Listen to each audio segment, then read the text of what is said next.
déjame retomar el caso de Humberto, porque sí fue una evolución. Cuando él llegó no hablaba con nadie de medios de comunicación, olvídalo. Una entrevista rarísimo allá a las 500. Fue pasando el tiempo, fue como bajando un poco esas barreras y me acuerdo que le decía, te preguntan muchas cosas cuando estás en rueda de prensa porque nunca estás, porque hay mucha ansiedad para preguntarte cosas porque apareces poco. Si tú apareces con más frecuencia, las preguntas que te vayan haciendo van a ser distintas y se van a volver más cotidianas y por lo tanto más fáciles de contestar y te van a ver mejor. Piénsalo. A lo mejor un día te puede convenir.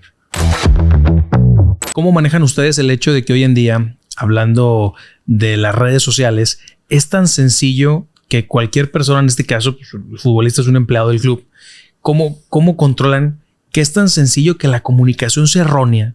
Que ellos puedan a través de un post, de una famosa historia que hoy en día hacen, ¿cómo pueden medir ustedes como empresa? Porque me imagino que esto no viene en un contrato, pero ¿cuál es ese diálogo que debes de tener de cuida tantito tu vida privada y no eches a perder lo que estamos construyendo juntos? Porque en este camino vamos juntos, ¿no? Es que hay un diálogo constante con ellos y sí hay códigos y reglamentos internos. Sí. Por supuesto, y tenemos un código de ética, somos un club que lo tiene y que es público y todos los que trabajamos en esta institución requerimos reflejarlo en los hechos, ¿no? Y ahí se habla de conducirnos con respeto, de todo esto que te hace una persona civilizada en las redes sociales. Sin embargo, como todo, pues eres persona y no eres infalible y sientes cosas. Y más las personas públicas como los futbolistas o los atletas o todos estos que hemos venido hablando, pues están sujetos al escrutinio y al juicio y a veces también a la lapidación de mucha gente. A veces con, déjame decir, súper comillas, razón y otras injustificadas. La violencia no se justifica. No, nunca. No tiene sentido. Es un deporte, por favor, veámoslo de ese tamaño. Sí. Pero también entendemos que esta actividad y esta disciplina, el deporte profesional del fútbol en este país y en esta ciudad, otra vez, pues es otra cosa. Sí. Se llama muchísimo la atención y por eso los clubes son lo que son y por eso pueden las marcas que se relacionan con los clubes tienen que pagar lo que pagan porque llama mucho la atención. Hay mucha atención puesta en los clubes de fútbol y eso genera valor. Sí, y que es difícil poder saber quiénes tienen esa capacidad de poder sentarse en una silla hablando de la perspectiva de un futbolista, ¿no? Como decíamos, llegas a estar en un aparador que tanto viene energía positiva como negativa y gente que te va a querer destruir. Entonces creo que tienes que estar como muy bien balanceado.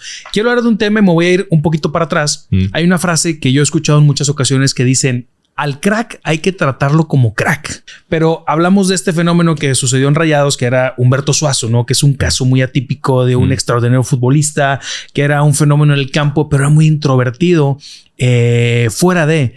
Sí. ¿Cómo tienes que trabajar, Ever? Porque pues es el crack que te está resolviendo. Me imagino que es complejo, ¿no? Y esto lo quiero hablar porque no quiero hablar solamente de jugadores de Rayados, no quiero hablar solamente de fútbol. Esto creo que nos sirve para la vida diaria, en cualquier empleo, en cualquier empresa, en cualquier trabajo que estés desarrollando. ¿Cómo logras llevar esa comunicación que sea tan efectiva contra la persona, con la persona que sabes que es efectiva en su chamba, pero que fuera de no te da más? Ok. Es una pregunta bien compleja porque sí, en el fútbol es súper notorio porque evidentemente decíamos, pues llama mucho la atención, ¿no? Es súper apasionante y es súper atractiva la industria de la amorosa, ¿no? Mucha gente lo atiende y llama mucho la atención, pero esto pasa en cualquier ámbito de la vida, profesionalmente hablando, ¿no? Cuando tienes gente que en su desempeño laboral toca niveles altísimos, outliners, ¿no? Es gente que se sale de la norma y raya en la genialidad. Y por otro lado, hacia afuera, no se le da, ¿no? O le cuesta, o sí, pero en cierto contexto.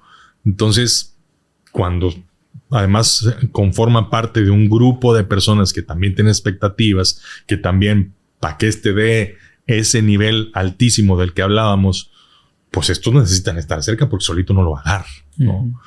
Entonces, gestionar esos grupos, a mí no me ha tocado gestionarlo porque no es mi trabajo, ni creo tener esas capacidades, pero a la gente que yo lo vi hacerlo, es otra vez un trabajo artesanal.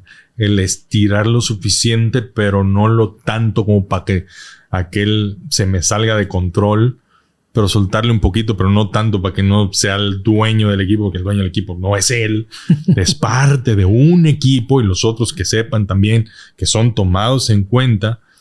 No es nada sencillo. Por otro lado, en el caso de Humberto, pues Humberto tenía una forma de ser bien peculiar, súper peculiar. Y es un buen ser humano.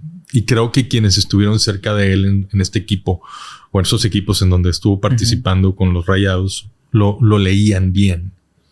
Sabían que a lo mejor era difícil en el trato en el día a día en algún momento, pero era un buen tipo que se acercaba y que a la hora de los fregadazos le entraba y la pedía y asumía el rol de ser el diferente, el de hacer diferencia, el de empujar al frente, el de aportar la cuota que haga falta para ganar.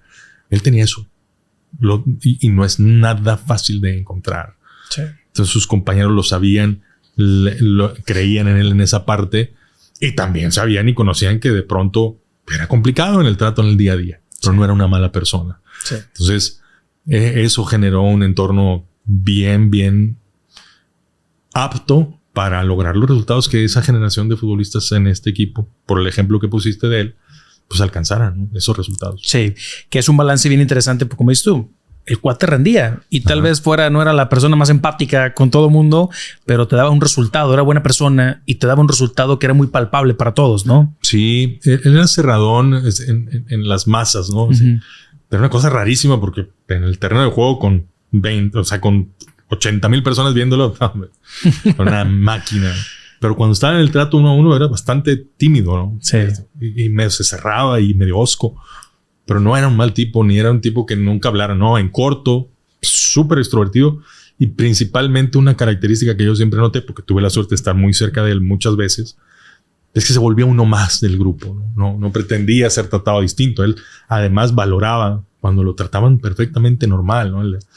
Le tocaba un sopapo, si la dinámica era de dar sopapos, ni modo, pues así funciona la cosa acá, ¿no? Entonces él asumía muy bien y se sentía muy cómodo en esos grupos. Sí. El problema era la masividad, ¿no? Pero vamos, como persona, un gran hombre. Sí, un tipo que la gente se ha expresado siempre muy bien de él. Sí, hablas del tema de la masividad, esta comunicación que hay, y es una parte que sé que te ha tocado gestionar y que es compleja. Un tipo como Humberto, que era una persona muy introvertida, pero que al final era el blanco de la prensa, ¿no? Sí. Y no hablo de manera negativa, pero la gente quiere hablar con el que resolvió el partido, la gente quiere hablar con el crack, o la gente quiere hablar para señalar al que hizo las cosas mal cuando esperaban todo de él.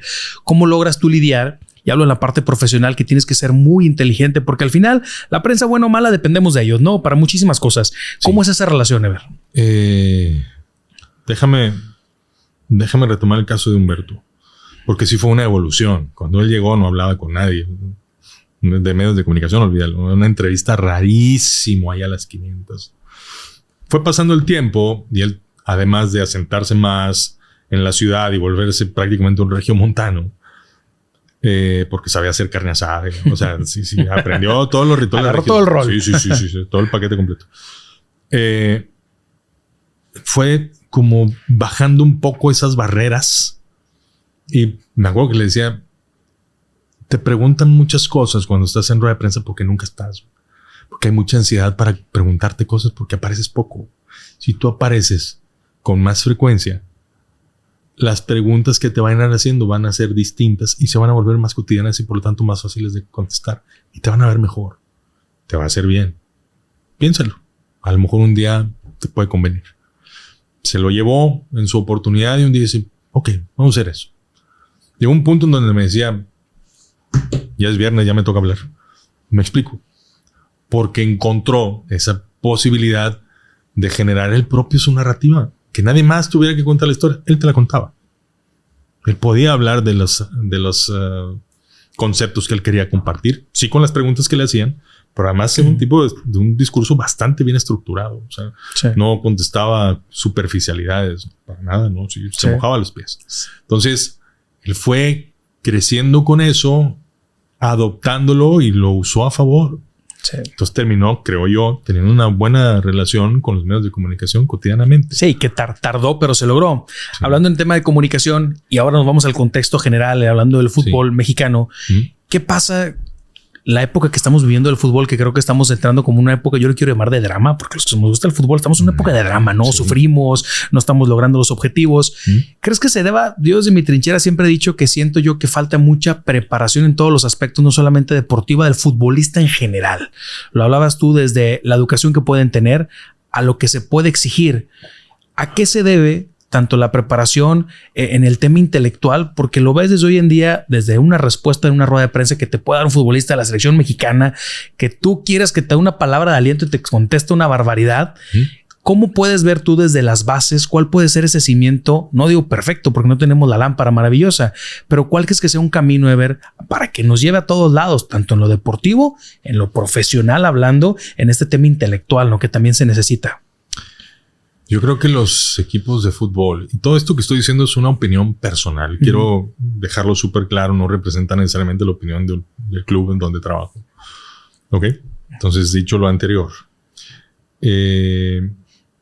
los equipos representativos son un poco un resumen de la sociedad en la que crecen. Creo que se ha dado un crecimiento, déjame hablar ahora sí específicamente del fútbol, se ha dado un crecimiento en el fútbol en el mundo, en unos lados más acelerado que otros, y que en esa lucha de ir creciendo aceleradamente nos hemos quedado atrás. Yo no digo que no hayamos crecido, pero sí digo que los otros crecieron más que nosotros, y los resultados están ahí. Si me preguntas la respuesta para la solución, yo creo que nadie tiene la solución. Yo creo que de diferentes ámbitos que confluyen en la industria del fútbol de este país están las soluciones, en plural. Y tiene que ver con la formación del futbolista, del aspecto técnico-táctico, la formación de la persona, del aspecto académico, espiritual, moral, la formación del futbolista, en donde confluye la parte técnica, la parte espiritual de todas las personas, pero la parte cognitiva de saber qué decisiones tomar. Y cada una de esas partes se atiende en una ventanilla distinta. Totalmente. Porque unas se adquieren en casa, otras se adquieren en la escuela, otras se adquieren con los amigos, otro en el club donde te formas, y así te vas en todos esos puntos de contacto que las personas tenemos a lo largo de nuestra vida. Entonces, no hay una sola respuesta. Hay necesidad de incrementar nuestro nivel de educación básica, nuestro nivel de educación emocional, porque otra vez lo que dices, oye, tienes tu primera lana y ya te quieres comprar un Ferrari. Pero no. Vamos llegando, ¿no? Pero estamos pisteando tranquilos. Exactamente. ¿No? O sea, es calmada la cosa. Sí. Ojo, no es un tema solo de México, estos temas culturales de los que hablaba, creo que es un súper latino. Sí, es un tema y lo vemos en todos lados en redes sociales que pasa con N cantidad de deportistas, ¿no? Exactamente. Pero en nuestro país creo que va por ese lado.